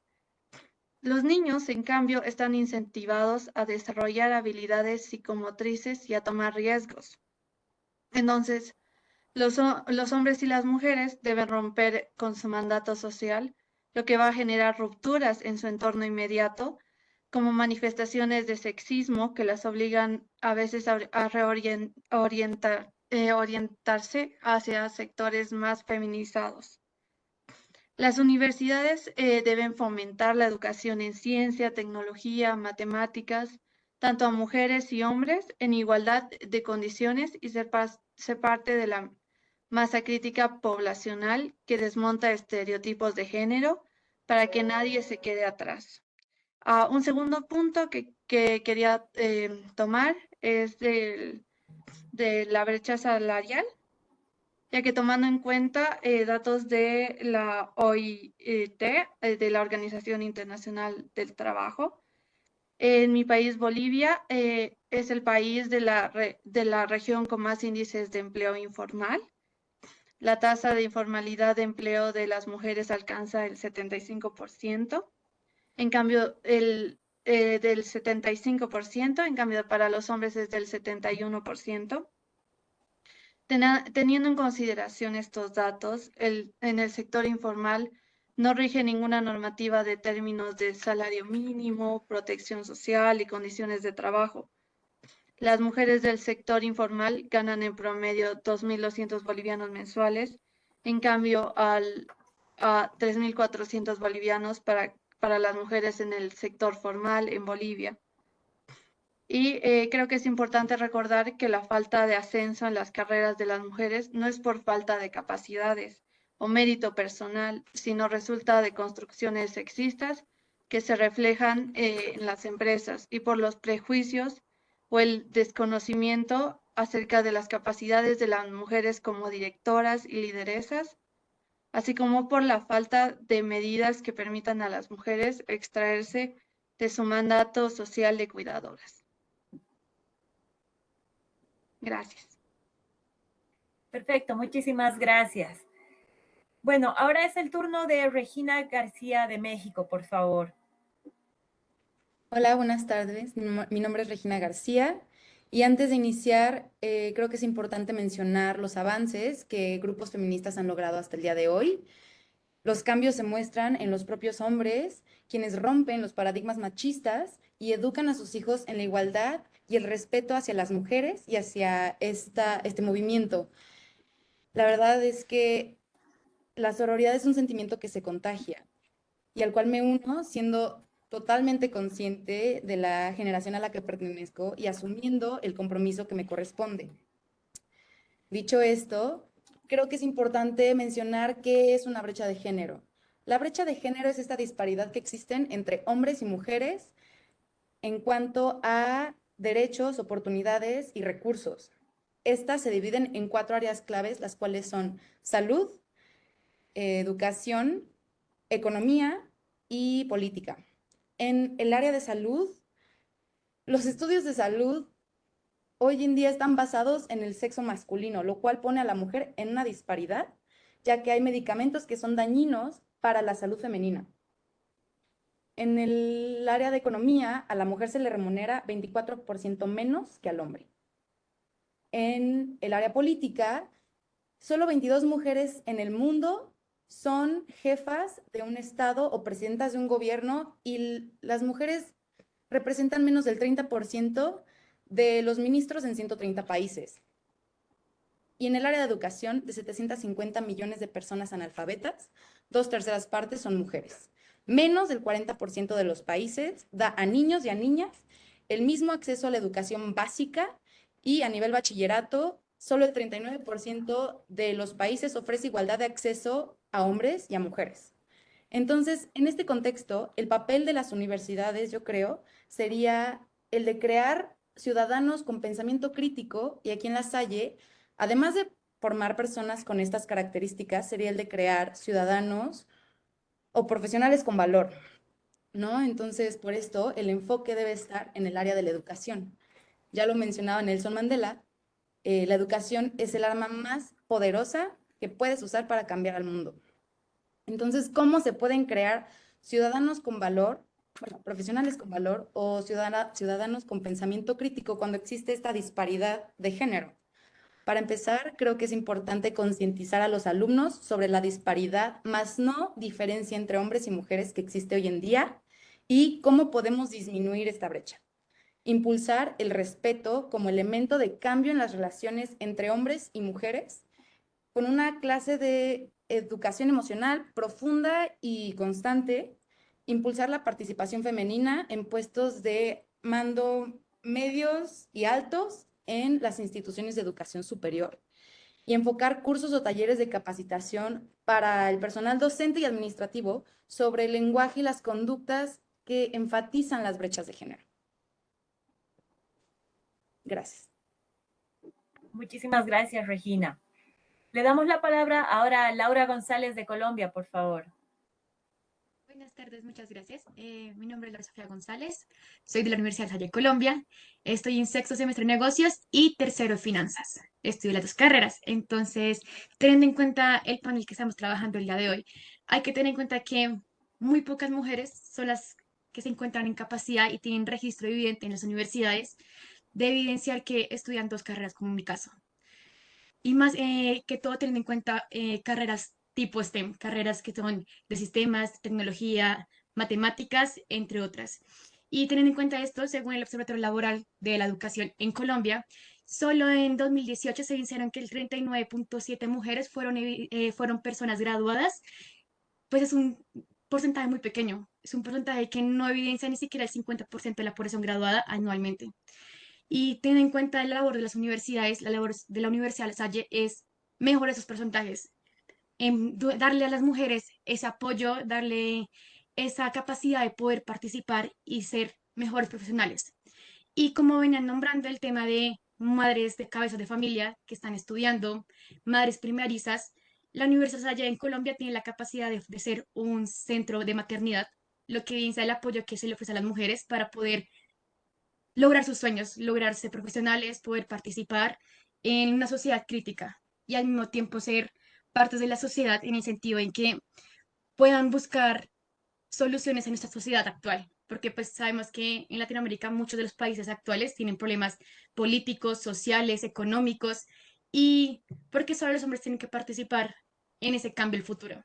Las mujeres también tienen que ser parte de ese cambio, lo que genera que, estadísticamente hablando, las mujeres han aumentado sus porcentajes en la participación política a nivel nacional en Colombia. Y siento que la universidad puede dar ese apoyo con tal de mejorar esa situación que vivimos anualmente y pues durante la historia colombiana. Gracias. Perfecto, muchísimas gracias. Y para finalizar, pero no menos importante, le damos la palabra a Bruna Vidal de Brasil, por favor. Hola, buenas tardes, buenas noches ya acá, no sé qué horas son para cada uno de ellos. En primer lugar, muchas gracias por estar acá, viendo todas estas mujeres, me siento, es un honor porque además de todo eso podemos hablar de eso y tenemos este espacio y eso es muy importante, entonces creo que es importante hablar de eso también. Y mi nombre es Bruna, soy de Brasil, tengo un magíster en Derechos Humanos y ahora estoy haciendo el doctorado en Sociedad y Efectividad. Y para responder la pregunta, y también eso, es una cosa que es mucho, mucho más hombres que mujeres. En mi clase, cuando entré en el doctorado, había solo yo en el primer día de clase de mujer. Entonces eso ya dice mucho de lo que estamos hablando. Pero creo que, a contestar la pregunta, creo que es muy importante que las clases en las universidades hagan que sean obligatorias las asignaturas de género, por ejemplo, porque generalmente son optativas y los hombres no las hacen y eso es una cosa que hace con que no vean la realidad que se pasa en las universidades, en la vida. Entonces creo que eso sería algo muy importante y también creo que cabe a la universidad dar el espacio de habla para las mujeres y no dejar que las interrumpan mientras hablan en las clases y hablar de datos, traer estas cuestiones que nosotras mujeres sí pesquisamos y buscamos, pero los hombres pasan por eso como si aún fuera algo que las mujeres están peleando, pero no necesitan más, porque en su burbuja, algunos de ellos creen que como en su burbuja ya está bien, entonces no necesitan más hablar de eso. Entonces creo que el papel de la universidad en eso es esencial para que podamos mostrar y compartir esos datos y hacer de estas clases obligatorias mismo y no algo que si quieren lo hagan, para que por fin entre en sus cabezas la realidad que sufren, que viven las mujeres académicas y cómo somos pocas en este mundo aún, mismo que tengamos evaluado mucho en el tiempo, aún somos pocas en la pesquisa y en todo eso. Entonces creo que sería eso por ahora. Y por supuesto, como dice, perdón, Arian, las guarderías serían muy necesarias porque las mujeres acaban parando sus estudios por no tener con quién dejar a sus hijos. Entonces eso es algo muy, muy importante. Y acá en Brasil, no sé en otros lugares, pero acá en Brasil tuvimos un proyecto de ley que fue acepto para que las universidades públicas y privadas tengan las guarderías, pero es pueden y no tengan. Entonces, ni todas hicieron, no sé, no conozco ninguna que tenga y creo que eso sería muy bueno, esencial para que las mujeres sigan estudiando. Gracias. Muy cierto, muchísimas gracias, Bruna. Para continuar con este conversatorio, les hago ahora la siguiente pregunta, por favor. ¿Qué estrategias deberían implementarse para la erradicación de la pobreza en la población femenina? Fabiana Cruz, tienes la palabra, por favor. Buenas tardes. Yo para responder esta pregunta he tomado en cuenta la situación socioeconómica de mi país, de Bolivia, que la verdad ha mostrado una mejoría favorable en los últimos años, pero sin embargo, mi país aún presenta altos niveles de pobreza y desigualdad social, particularmente en las zonas rurales. Esta situación afecta especialmente a las mujeres rurales, quienes sufren la falta de servicios y oportunidades laborales a causa de su aislamiento. La participación de la mujer en el mercado laboral es muy baja, ya que suelen trabajar en actividades económicas informales y tienen baja calificación técnica. En 2009, por ejemplo, el 63% de las mujeres eran trabajadoras familiares o aprendices, sin remuneración, mientras que el 24% eran trabajadoras por cuenta propia, y solo el 9% de las mujeres estaban empleadas formalmente, y por lo tanto tenían derecho a recibir prestaciones sociales. Generalmente las mujeres adquieren su formación en casa, bajo la supervisión de sus madres. En ese sentido, su actividad económica es casi una extensión de su trabajo doméstico. En este contexto, la pobreza no solo se refiere a los niveles de ingreso o al consumo de alimentos, sino principalmente a la falta de tierra, ya que solo el 1% de la tierra es propiedad de las mujeres, así como la falta de acceso a beneficios sociales, servicios financieros y asistencia. Como resultado, las mujeres rurales no pueden acceder a los recursos necesarios para llevar a cabo las actividades económicas. Y teniendo en mente que la pobreza es un desafío que los países en desarrollo pueden superar mediante buenas políticas económicas y sociales, uso innovador y eficiente de los recursos, inversiones en avances tecnológicos, buena gobernanza, liderazgo visionario, con la voluntad política de priorizar las necesidades de los pobres. Para la erradicación de la pobreza en la población femenina, en realidad debemos procurar desarrollar un ambiente más favorable para hacer realidad los derechos de las mujeres. Al mismo tiempo, brindar educación sobre los derechos de la mujer en comunidades rurales, en municipios, gobiernos, así como en diversas instancias gubernamentales e instituciones no gubernamentales. Por lo tanto, hay dos estrategias que he podido sacar.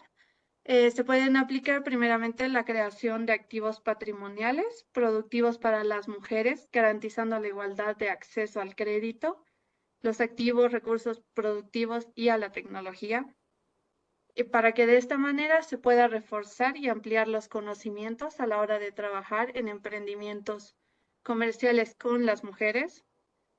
Y para lograrlo se necesita la ayuda del gobierno a las mujeres para que puedan desarrollar ideas de negocios. Es decir, brindarles el capital semilla necesario para la puesta en marcha de sus empresas. De esta forma, las mujeres fortalecerán sus capacidades para mejorar la gestión, calidad y comercialización de sus productos. Ahora, el gobierno también debe brindar los servicios de capacitación y asesoría con el objetivo de garantizar un mercado de sus productos y así asegurar la sostenibilidad de los medios de vida de las familias involucradas. Y segundo y mi último punto es que debemos fortalecer el ejercicio de la ciudadanía de las mujeres, especialmente acá en Bolivia, educarlas sobre sus derechos y proporcionarles documentos de identidad a las mujeres que no tienen y por consiguiente ayudar a las mujeres que no puedan gozar de plena ciudadanía por carecer de documentos de identidad y conocimientos sobre el ejercicio de sus derechos. Gracias. Muchísimas gracias, Fabiana. Continuamos con Bruna Vidal de Brasil, por favor. Bueno, a esa pregunta me parece algo que ya hablamos un poco, pero como con la habla de la maestra de Brasil también, Paula, me quedé con la idea de que es muy importante y el número de mujeres jóvenes que tienen hijos, y eso viene al encuentro de lo que hablábamos antes, el número de mujeres jóvenes que tienen hijos acá en Brasil es muy grande, muy grande. Entonces creo que la educación desde el empiezo y no solo en la posgraduación, pero desde la enseñanza de niños, para que sepan que no necesariamente no necesitan tener hijos o no necesitan casarse tan temprano o tienen que tener una educación de contracepción para que se pueda hablar en disminuir la pobreza de esa situación, para que las mujeres tengan acceso a estudios y no se queden en casa con hijos y más hijos y más hijos, porque acá aún existe la idea de que la mujer sirve para eso y para tener hijos, y todas las mujeres tienen que tener hijos, y eso aún dificulta el acceso a la información y por consecuencia a la pobreza. Entonces, creo que la educación es fundamental, políticas afirmativas de inclusión de las mujeres en todos los trabajos, poner las mujeres en situaciones de líderes, porque acá también tenemos, las mujeres son las que más estudian, pero aún seguimos ganando menos que los hombres. Entonces, eso es, estamos más capacitadas, pero no conseguimos llegar donde en cargos de lideranza. Entonces, creo que una política de distribución de renta basada en género también sería muy importante, pero sobre todo, como ya ha dicho alguna de mis compañeras acá, la educación es nuestra mayor arma, es nuestro mayor poder. Entonces, creo que desde el principio hablar con las mujeres, las niñas, y intentar hacer con que comprendan sus derechos y consigan lograr éxito en ascender en sus carreras. Y eso es en macro, pero en el micro creo que nosotras como mujeres tenemos que incentivar a todas las otras y llevar a las universidades y intentar al máximo traer más mujeres a los cargos de lideranza y traerlas junto con nosotras. Creo que es más o menos por ahí. Gracias. Muchísimas gracias, Bruna. Por favor, Ariana Alarcón de Perú, continúa. Muchísimas gracias. Bueno, yo creo que la estrategia fundamental para erradicar estas brechas de género se basa en la educación sexual y reproductiva, pero no desde un nivel tal vez en secundaria, ¿no? O en preparatoria, o tal vez en la universidad. La educación sexual reproductiva debe implementarse desde los colegios, ¿no? Desde los grados más adecuados para ya poder recibir este tipo de información. No solo para mujeres, también para hombres, porque se ha estigmatizado mucho que tal vez la mujer es la única que tiene que informarse sobre métodos anticonceptivos, la mujer es la única que tiene que encargarse sobre protegerse tal vez para no tener un embarazo adolescente, cuando es responsabilidad de ambos géneros, tanto de hombres como de mujeres. Entonces, la educación sexual y reproductiva debería ser para ambos géneros, tanto para hombres y para mujeres. Y darle un seguimiento, ¿no? Que los gobiernos o los municipios o los gobiernos regionales puedan darle un seguimiento, no solo con fines investigativos, ¿no? Para saber cuál ha sido la repercusión de la implementación de un plan de educación sexual y reproductiva, sino que también para saber, ¿no? Qué es lo que está pasando con las mujeres y hombres que han recibido la educación sexual integral reproductiva y qué ha pasado con ellos, ¿no? En un futuro. Yo anteriormente hice una investigación con un docente de mi universidad y no había registro en el Perú sobre qué es lo que había pasado en el plan que se implementó en el 2017, perdón. No se sabe si efectivamente tampoco hay un criterio de evaluación, ¿no? No se sabe si las personas encargadas de llevar a cabo el plan estaban capacitadas. Muchas veces, incluso cuando uno va a atenderse a los centros médicos gratuitos, sufre de violencia obstétrica o sufre de algún tipo de violencia psicológica, porque cuando uno va a pedir informes para conseguir un método de protección adecuado a nuestro cuerpo, normalmente se nos juzga, ¿no? Se nos dice, pero ¿por qué? Ya tienes 16 y ya estás empezando una vida sexual. Hay mucha violencia, sobre todo en el sector salud, ¿no? Y también que este plan de educación integral sexual y reproductiva no solo vaya dirigido a los estudiantes, sino que también a los padres. Muchas de las mujeres que no podemos acceder a la educación superior se deben porque ya desde pequeñas nos están asignando un rol de cuidadoras y desde el hogar. Las mamás a veces sin querer tenemos ese machismo internalizado y hacemos que ya nos hagamos cargo del hermanito o de la hermanita o del primito, ¿no? Entonces, esos roles que no nos pertenecen a nosotros como adolescentes o niñas, deben erradicarse con la educación tanto para padres como para estudiantes, ¿no? Creo que esa sería la principal estrategia. Muchísimas gracias, Arián. Es el turno ahora de Laura Sofía González de Colombia. Listo, muchas gracias. Bueno, como han dicho mis compañeras, lo principal es la educación. Y siento que por parte de Colombia también es necesario, más que todo el tema de analfabetización, debido a que aún se mantiene un porcentaje del 5,24% actualmente de mujeres analfabetas, y más que todo en zonas rurales.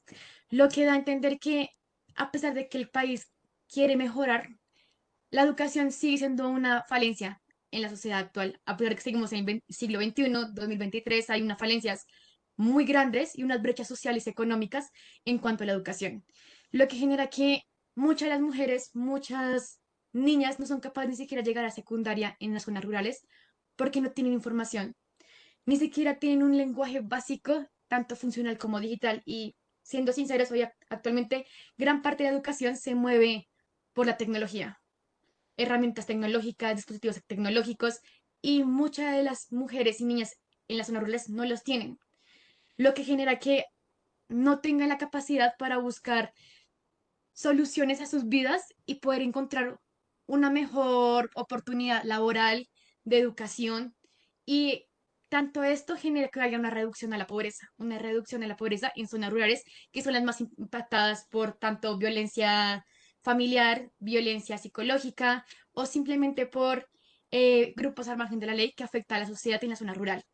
Y teniendo en cuenta hay que saber que cada 5 niños de 10 niños son analfabetas en la población colombiana. Es un porcentaje agravante en cuanto a la población de los infantes. Y siento que una estrategia principal es eso, buscar solventar estas falencias que hay y luego buscar en la participación de las mujeres en la educación secundaria o profesional y así mejorar esa brecha de género y brecha social y económica que existe en los países, y más que todo en países latinoamericanos, que todos sufrimos falencias de este tipo y que debemos de mejorar siendo estudiantes, que podemos buscar la mejora de estas situaciones. Gracias. Muchísimas gracias, Laura. Pasamos con Regina Estrada García de México, por favor. Muchas gracias, Cecilia.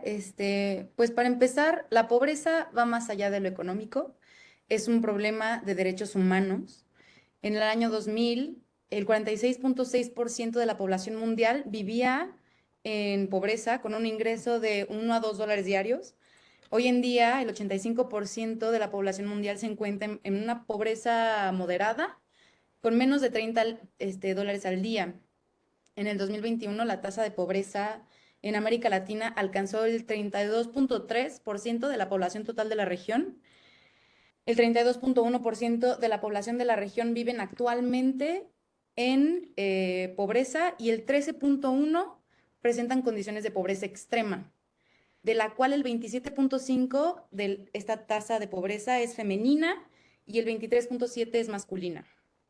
En Latinoamérica a las mujeres se les remunera, se les paga 17% menos que a un hombre en el mismo nivel, en el mismo puesto de mando, y las mujeres hacen 3 veces más labor no remunerado que un hombre. El valor del trabajo de cuidados no remunerado y el doméstico representa entre un 10 y un 39% del Producto Interno Bruto. Entonces, necesitamos poner en marcha estrategias para lidiar con esta problemática y revertirla pues para arreglar la situación, como por ejemplo proporcionar las necesidades básicas de las familias para que puedan preocuparse en la educación de los niños que son el futuro del país, ¿no?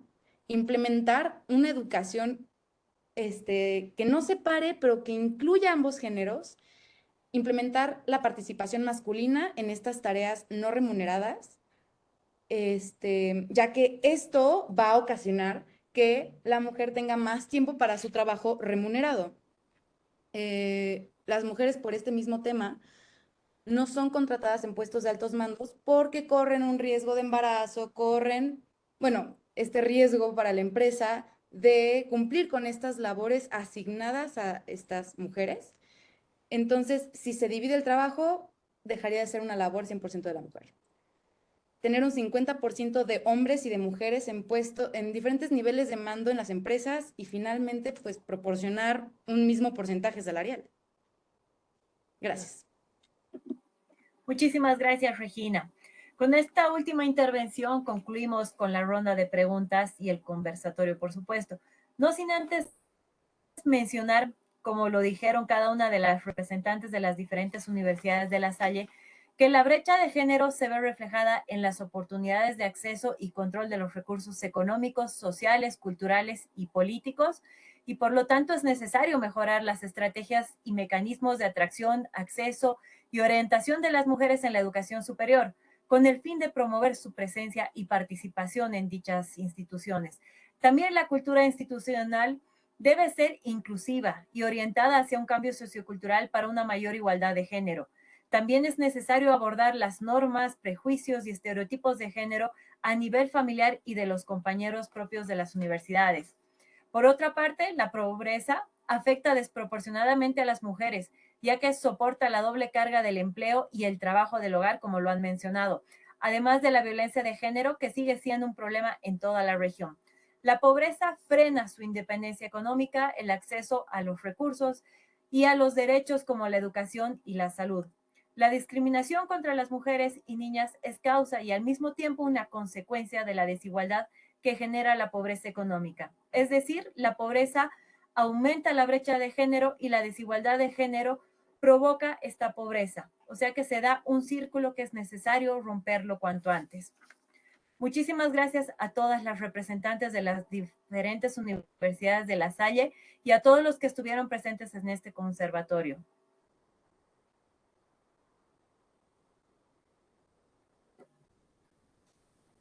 Muchas gracias, Cecilia. No, gracias a ustedes. Fue muy lindo escucharlas. No sé si tal vez alguno de los que están participando tienen alguna pregunta para las chicas o algún comentario. He visto que han puesto que estaban muy de acuerdo con varios comentarios que han ido haciendo cada una de las representantes.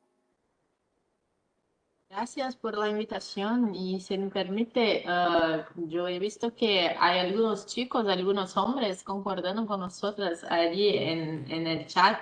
Entonces les pido que hagan su parte también porque solas no conseguimos, no es posible. Infelizmente el valor del hombre, de la habla del hombre en el feminismo vale mucho más que muchas mujeres. Entonces no dejen que mujeres sean interrumpidas, no dejen que hablen la misma cosa que nosotras, en otras palabras, eso ocurre mucho, el famoso mansplaining, ¿no? Entonces, hagan su parte que nosotras estamos intentando desde hace mucho tiempo hacer la nuestra.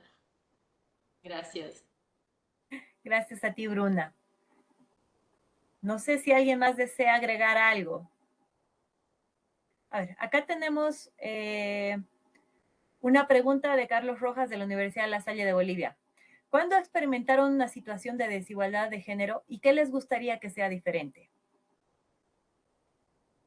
Pues, si me permiten la palabra, para empezar, ha habido, que es inconsciente, la verdad, hay profesores que desde primaria usan términos como, ay, es que corres como niña. Ese tipo de cosas son cosas que la gente no se da cuenta, que hacemos, incluso me ha pasado, pero hay que cada día ser más conscientes de las cosas que decimos y por qué las decimos. Al final no va por ahí, ¿no? Exactamente. Muchas gracias, Regina. Fabiana. Buenas, yo también quiero responder a la pregunta.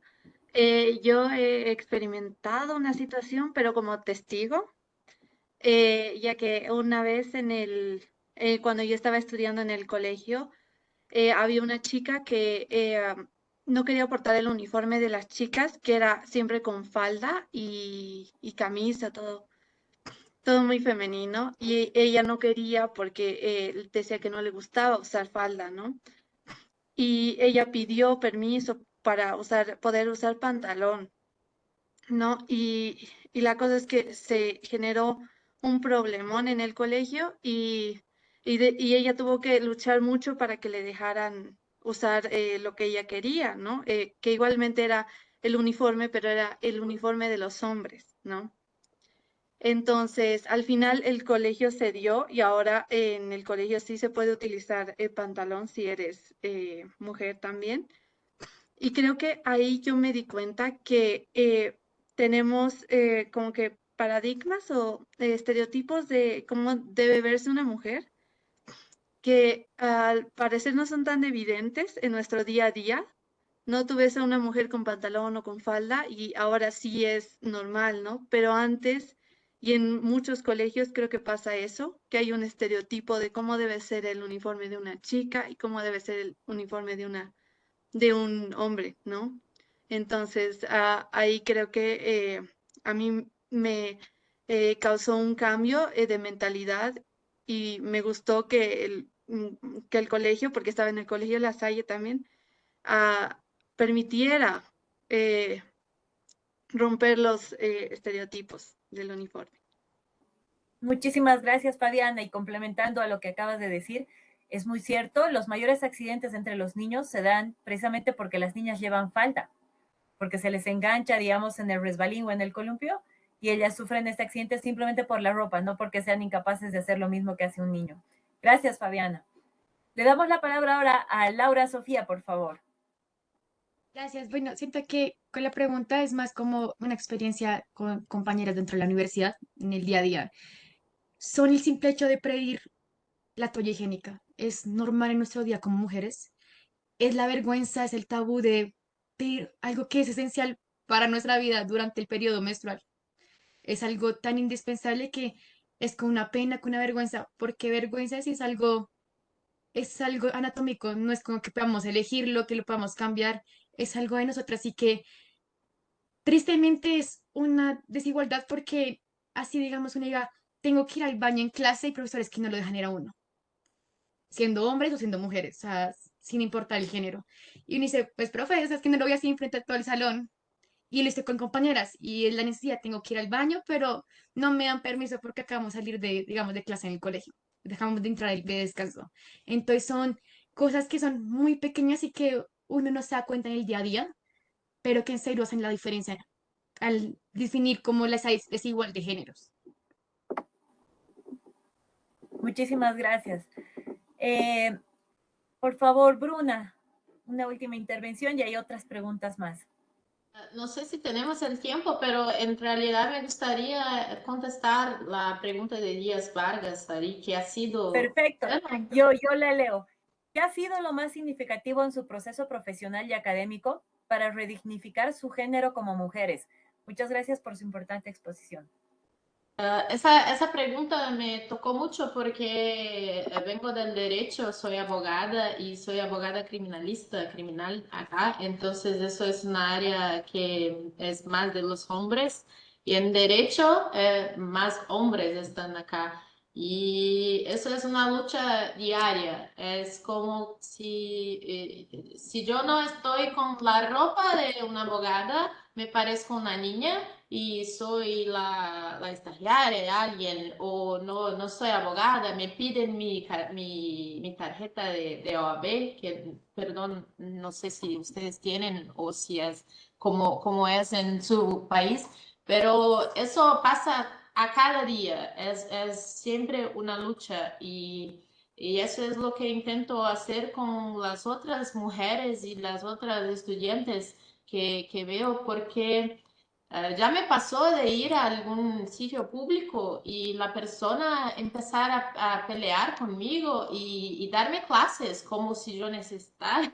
escuchar y yo tuve que contestar, yo ya terminé, ya he terminado mi graduación, yo no necesito de clases y acabó con la persona me pidiendo disculpas por ser tan estúpida conmigo, porque no paraba de hablar y solo paró de hablar cuando otro hombre que estaba conmigo llegó al recinto. Entonces es algo que todos los días tenemos que pasar por algo.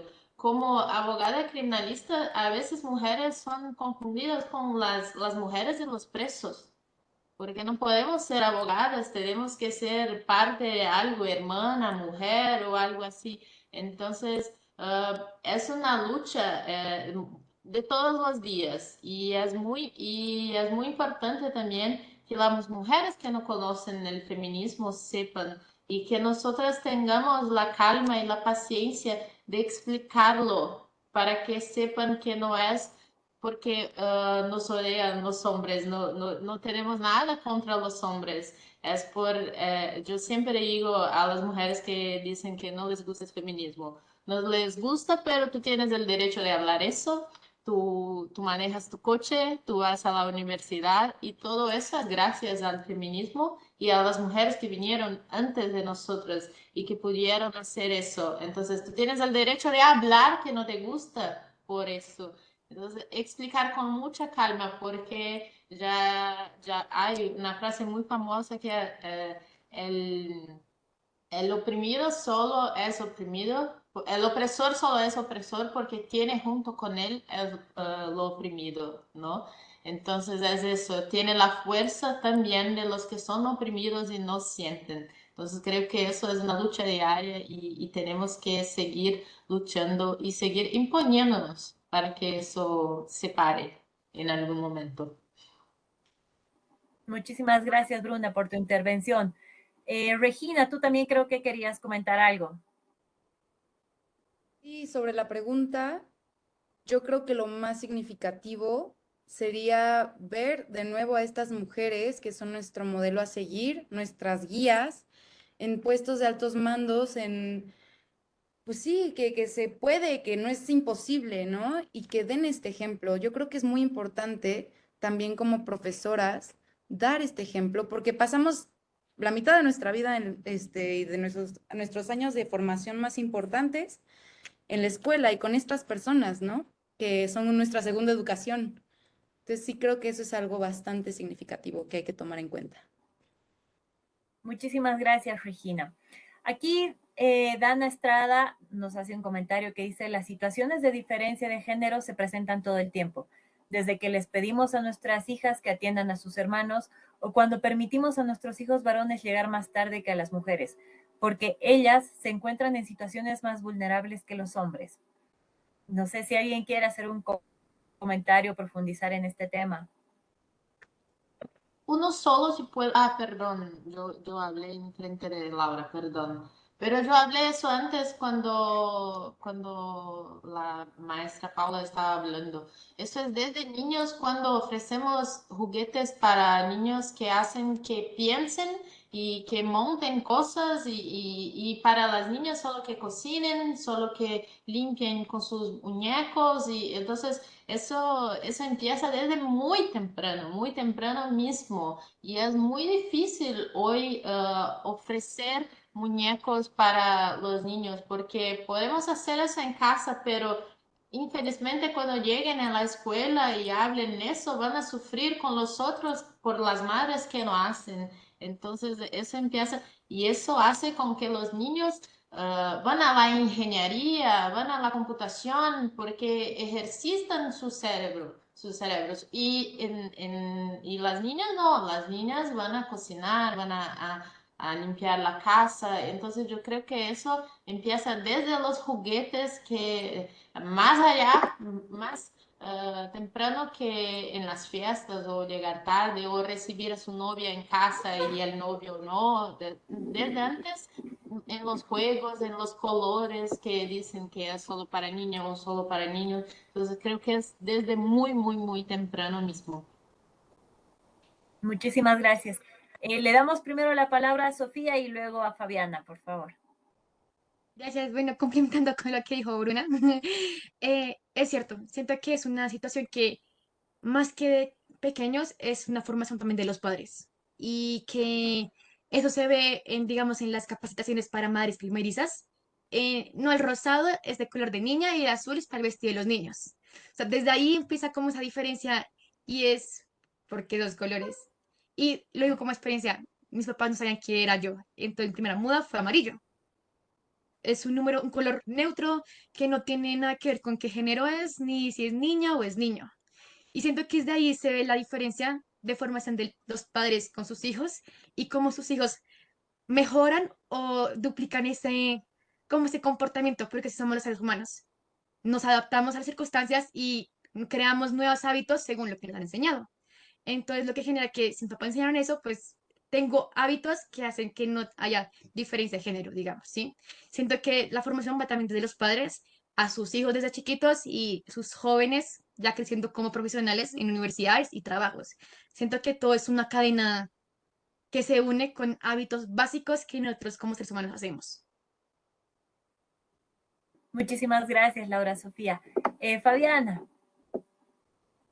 Bueno, yo pienso lo mismo y estoy de acuerdo con mis dos compañeras. Creo que hay los estereotipos, estas creencias sobre que los chicos, por ejemplo, la que más me molesta es la que dice, ¿no? Los hombres no lloran.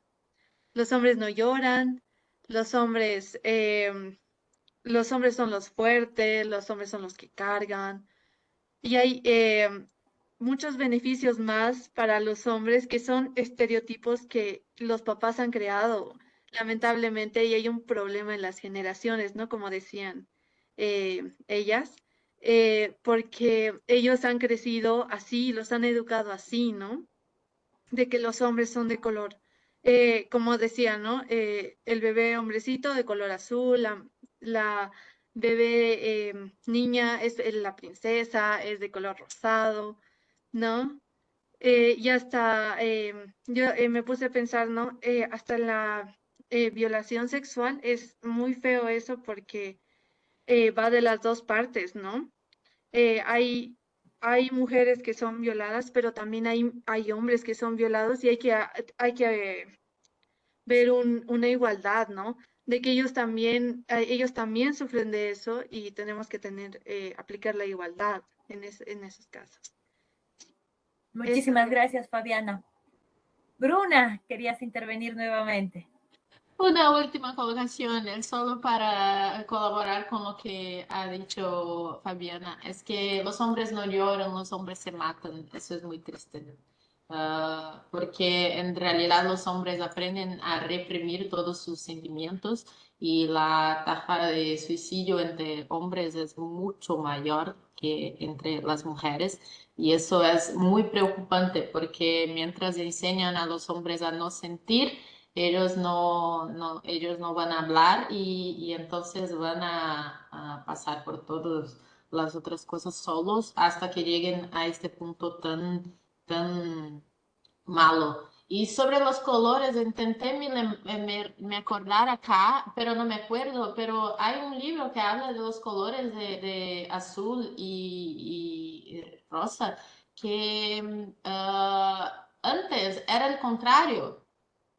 El rosa era para las... No me acuerdo el nombre del libro, intenté buscarlo aquí, pero no me acuerdo. Antes era el contrario y antes aún era todo blanco para que era más barato, no era tan caro. Entonces, eso es una construcción que vivimos y que si fuéramos a buscar en el principio íbamos a ver que no hace sentido alguno. Sí, lo que decías, Bruna, el azul representa el manto de la Virgen María y por eso se las vestía a las niñas de azul. Y el rojo precisamente representaba, digamos, esa fuerza del hombre, representaba la sangre. Y por eso se los vestía a los niños de rojo y posteriormente derivó en rosado. Muy cierto. Regina, ¿quieres intervenir una vez más? Sí, gracias. Estoy totalmente de acuerdo con lo que dijeron mis compañeras, pero también creo que no hay que olvidar que hay una brecha no solamente en este mundo físico, sino también en el mundo digital. Hay muchísima violencia hacia la mujer, desde los videos que se suben, la mercadotecnia sexualizando a la mujer, sexualizando a niñas, como también los comentarios de muchos hombres, como incluso mujeres que hablan en contra de otras mujeres, ¿no? Entonces yo creo que también esta parte hay que tenerla muy consciente porque muchas mujeres están optando por salirse y dejar de usar estas tecnologías que al final, usadas de la manera correcta, podrían ser súper provechosas. Muy cierto, Regina. Nos vemos influenciados hasta por el tema de la moda. Ustedes todavía no han sido madres, pero yo he tenido la oportunidad de criar a mi sobrina y a mi hijo. Y las ropas no deberían tener, digamos, que unas sean más anchas y las otras más ajustadas, pero las de niñas son sumamente ajustadas. Y uno no entiende para qué si un bebé está usando un pañal. Y además una niña no tiene por qué mostrar, digamos, una figura, ¿no es cierto? O sea, un bebé, que estamos hablando de meses o incluso un año, entonces no debería haber eso, pero los diseñadores hacen esas diferencias. Muchísimas gracias a todos. Hay otros comentarios, ¿no? Que ponen que muy bien tocar el tema de la pornografía. Hay otro comentario que también nos señalaba Ania, que dice otro punto importante es que al hombre no se le permite tocar sus emociones, que también ya lo han dicho, cancelan el sentimiento, por eso la falta de empatía, inicio de la violencia, el problema es sistemático, un círculo vicioso, ¿no? También Michelle Torres dice exacto, y es importante que nosotras como mujeres hagamos parte del cambio, tanto para nosotras como para los hombres en esos aspectos tan importantes. Eso sí es totalmente cierto. Como madres, como educadoras, tenemos que darles esa igualdad, ¿no? No porque sea el hijo varón va a dejar de desempolvar los muebles de la casa, tiene que hacer exactamente lo mismo que haría su hermana, ¿no? O le toca hoy cocinar, pues ya que cocine él, ¿no? Tal vez no nos gusten unos primeros almuerzos, pero bueno, así va a aprender y va a poder sobresalir solito y ver lo difícil que es y ayudar en un futuro cuando tenga una pareja, una esposa, ¿no? Michelle también hace otro comentario que dice, porque si revisamos las tasas de suicidio, en los hombres es mucho más alta, así que como mujeres debemos dar la confianza y el ambiente seguro también para los hombres, ¿no? Entonces sí, o sea, tenemos que como mujeres incluir a los hombres en todas las labores y criarlos de esa manera. Y obviamente la sociedad también tiene que tener ese cambio de visión, ¿no es cierto? Creo que con esto concluiríamos este conversatorio. No sé si alguien quiere añadir o alguno de los organizadores quisiera decir algo también.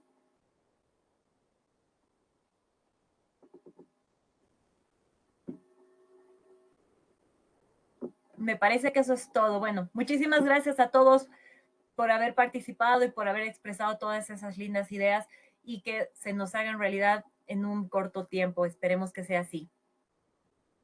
Gracias, Ceci. Gracias, Gracias, gracias. hasta Que luego. tengamos otros eventos más y muchos más como este. Muchas gracias por la invitación. Gracias a Muchas ustedes. gracias. Que tengan un Feliz bonito tarde. resto de jornada.